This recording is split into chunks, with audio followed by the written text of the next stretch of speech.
I feel like the moon is actually kind of hard to pin down because she's so multivalent and shape-shifting, and so it's kind of interesting that it's almost her essential nature to be, impossible to define. Um, I've always loved the moon in part because she is ever present and always taking a different shape. Um, and so I think that, the moon she's our sibling, she's our sister, she's the first mother, she's our memory, she's our ancestors. I always love the phrase, "The moon is always female except when she isn't." Right?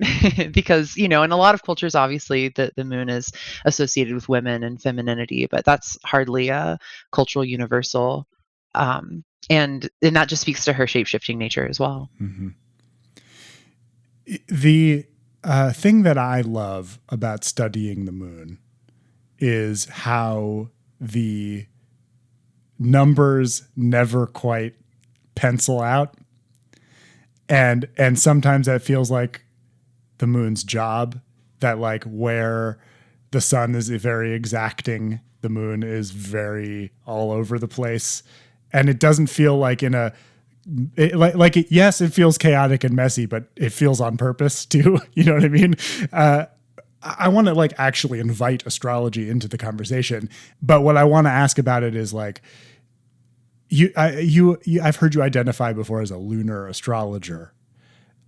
What does that have to do with sort of the fuzzy nature of measurement and of observation of the moon compared to the sort of very exacting science and precision with which some people who might not identify as lunar astrologers approach it? Yeah, I love that. I mean, I think a lot about the way that Greek culture has this fixation on symmetry and on exacting math. And in some ways, I feel like it disrupts our ability to connect with nature and reality itself because nature isn't perfectly symmetrical Mm-hmm. like that. And so there's all of these things, especially in, I think, some forms of or approaches to Hellenistic astrology, where we're really like shoehorning this organic system into a very like mathematical model that doesn't really reflect the reality of the messiness, the fuzziness of the system. Mm-hmm. And so part of what being a lunar astrologer means to me is focusing on the visual nature of astronomy and astrology. It really starts off with going outside and looking at the sky for ourselves, taking things in through our sense of sight, rather than fixating too deeply on these little charts Mm-hmm. and all of the math and the calculations. And don't get me wrong, I love all the charts and the math and the calculations. I Mm-hmm. mean, that's kind of the peak of my special interest here. Mm-hmm. But it's impossible for me to put down the visual nature of it as well. Mm-hmm. And I think a lot about like Babylonian takes on astrology that were much more focused on just observing the heavens and the co-arising of events on Earth with the things that were going on in the heavens without getting too like particular about shoving it into a perfect system, Mm-hmm. because reality doesn't really fit in that perfect system. And in some ways, I feel like that's something that we're grappling with as a society right now. Mm-hmm. Is as we develop more sophisticated ways of understanding astronomy in a mathematical and scientific sense, we're really realizing that this model of the perfectly perfectly designed cosmos where everything fits neatly into its place is just not really how reality is shaped. But rather than ignoring that or despairing when we hit that point, I think that the moon offers us a really interesting ability to reconnect with the majesty of the messiness of it all. What are some of the moon's teachings that seem like the most urgent to you? Please answer specifically in the form of astronomical events in her cycle that represent and co-arise with these things that we can learn from her. That's a great question. I mean, I think a lot about this is something that you helped reveal to me is the complex nature of the moon's zodiacal motion. Like when Uh-huh. we talk about the speed of the moon, um, in some ways measuring it is relatively easy, right? You just pull out an ephemeris and you subtract one day from the other. Hmm. Or if you've got some really good software, you just click a button and it tells you how fast the moon is moving. Hmm. But underlying this mathematical calculation is an almost infinitely complex series of other measurements, right? Hmm. Of like her declination and her like movement, inward and outward, up and down. All of this is built into this small mathematical calculation, and so that's something I think about a lot with the moon is this. Drive to look deeper into things that might seem um, boring at the surface level or simple at the surface level. The moon speaks to so much of what it means to be a householder, right? Mm. Up to wash the dishes and take out the trash and sweep the floors and all these things that are if you just look at them in their very form, they are something that it's almost not even worth thinking about in any deeper sense, but actually represent this much more sophisticated thing underlying this the small act of washing the dishes or whatever. So I think about that a lot with the moon, with food too, Mm. right? Like I really associate the moon with like the activities of the kitchen, Hmm. and those are things that are really easy to overlook, right? Like you don't really have to engage deeply with your food, with the process of cooking your food, where it comes from, all of that. But it really is this complex process. Hmm. The phase of the moon is something that feels like one of the greatest successes in like the history of observation of the sky in terms of like permeating culture, right? Like even people who don't pay attention in the way that you're describing, in the precise way, like the people make say their funny things about the moon, things that happen, and like there's also the classic thing with like beginner astrologers where they're like mind is blown by something that happens every month because it's like the first time they've noticed it, but that's still beautiful to me because it's like the speed and urgency of the moon's cycle is impossible to ignore, right? And so like that's why everybody notices the phase. But there are some things about the lunar cycle in astrology that I think are way more subtle than the nature of like one lunar cycle and the phases that it goes through and then starts again. Like I think about the prenatal syzygy. Like let's actually just talk about the prenatal syzygy as a phenomenon. Like what does it mean that the whole lunar cycle has importance to the person who is born before they're born? Like how does that work in your from your point of view? I love the prenatal syzygy. So, for anyone who's listening that's not familiar with this, syzygy refers to the conjunction or opposition of the sun and the moon, so the new or full moon. So, the prenatal syzygy is the new or full moon before your birth. And I think that it's a really interesting technique because it shows up a lot in some of the early Hellenistic texts, and then you find it even in later medieval texts. But it's not something that we talk about very often as modern astrologers. Mm-hmm. Um, so the way I approach it is the prenatal syzygy is one of the five life-giving points, which is what Ibn Ezra calls them. So it's the sun, the moon, the prenatal syzygy, the part of fortune or lot of fortune, and the ascendant. When you say point, you mean the location in the zodiac of the prenatal syzygy in the ongoing life and in like the chart of the native after it happens. Exactly. So it's kind of like I use point because the prenatal syzygy, it's not a planet Mm-hmm. or something visible like the sun and the moon are. It's more of a kind of calculated point in the Mm-hmm. way that the lot of fortune or the ascendant is. But it's kind of interesting because it is unlike the ascendant or the lot of fortune, it's almost the memory of a point, Mm-hmm. right? Because the prenatal syzygy is something that you can't look at a chart and calculate it. You have to actually go traverse through time and Mm-hmm. find like what the degree of the full or new moon before the birth was. Mm-hmm. And so it's kind of unique in that set of factors. And in a lot of ways, even in considering all the things that we look at in an astrology chart, I think it's rather unique because it represents this sort of memory. It's one of the first times. This is something that Demetra George sort of puts out there, but maybe it's one of the first times that your soul makes contact with our universe. You know, your soul's off doing whatever it's doing before you're born, but the prenatal syzygy is like that first entry point into reality as we know it, and Mm-hmm. then you go through whatever the process is to be born. And so it's like, yeah, it's there's something ancestral about it, I think, because it's this point of memory.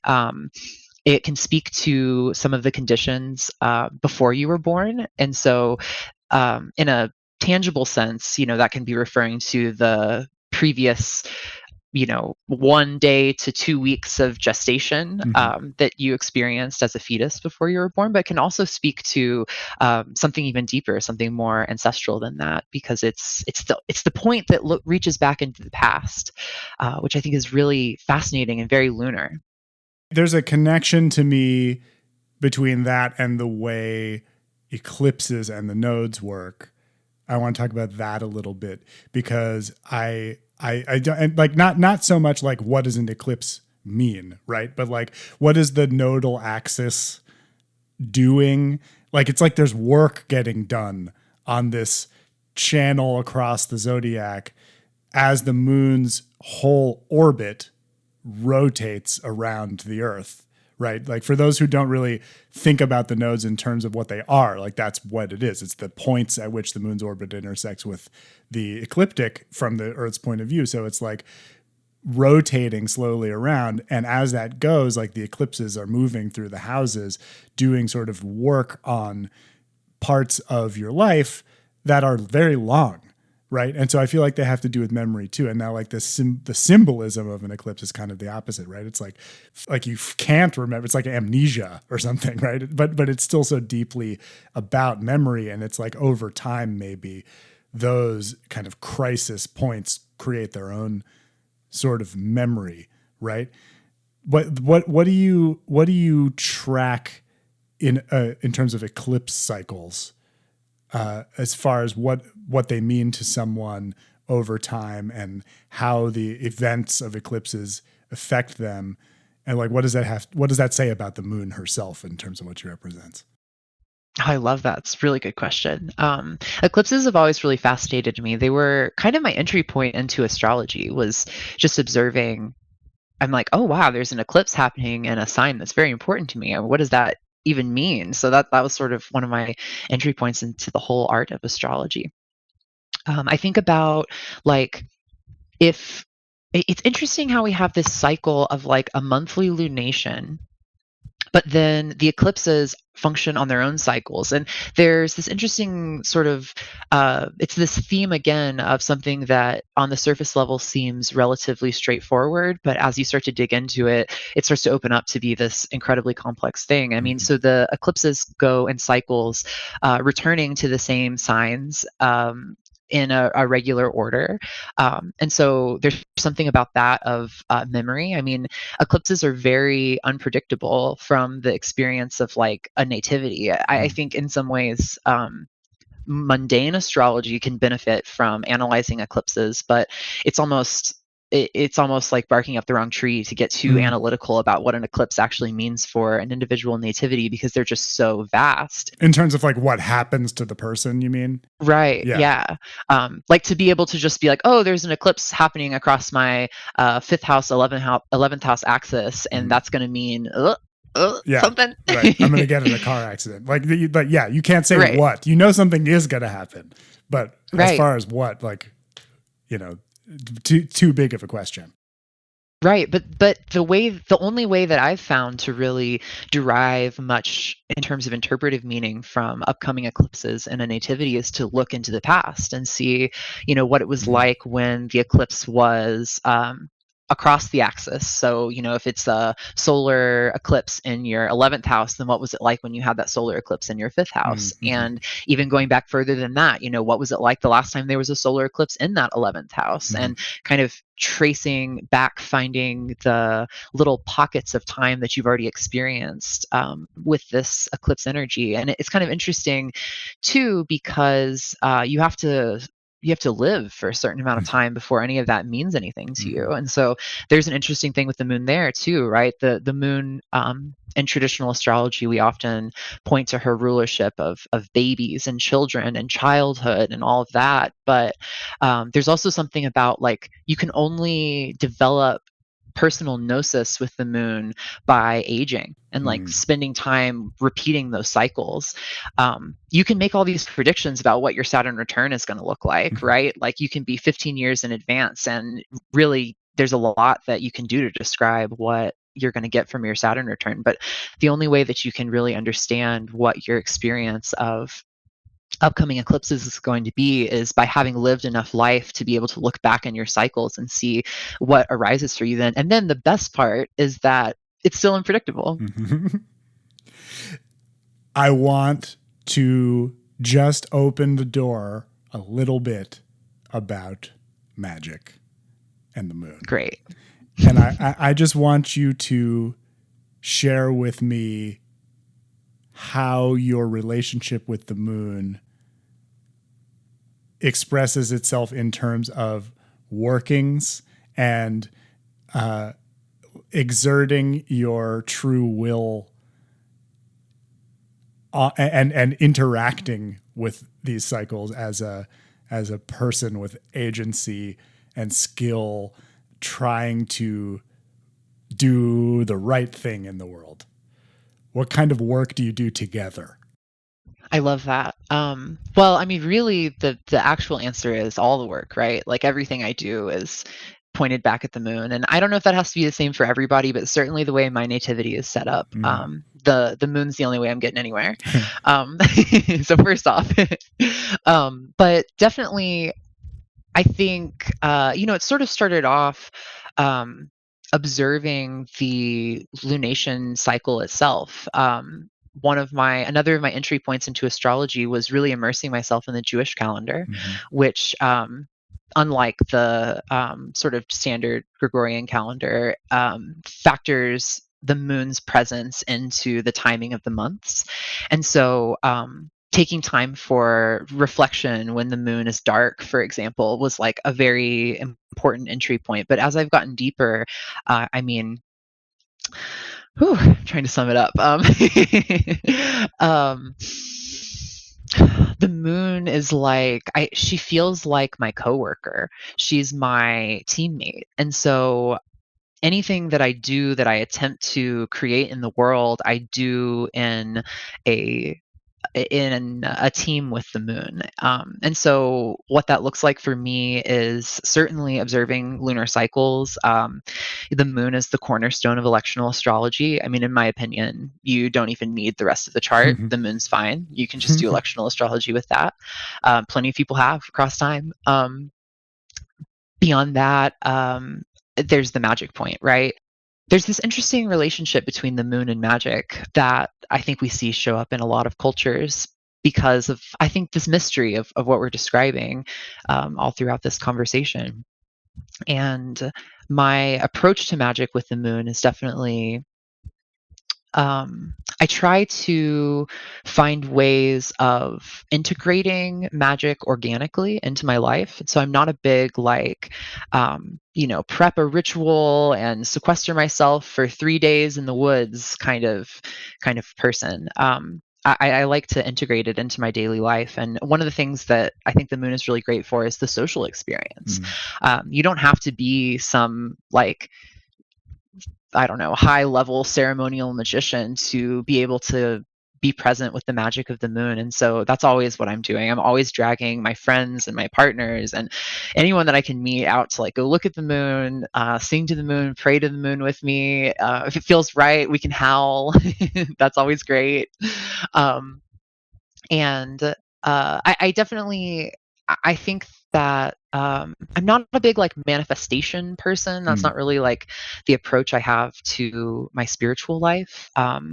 In some ways, I think that's one of the reasons why the moon is so powerful for this, because she teaches us to be present in all your phases, to just, continue on with the flow. And sometimes you're waxing, sometimes you're waning, but, it doesn't mean that you're doing something wrong, that you're some kind of personal failure because you're waning. And I think sometimes fixating on the manifestation aspect can be a little bit like, gimme, gimme, gimme. Like I'm coming to the cosmos as if it were a vending machine, and I feel like that's sort of missing the forest for the trees. And that's one of the lessons the moon teaches us.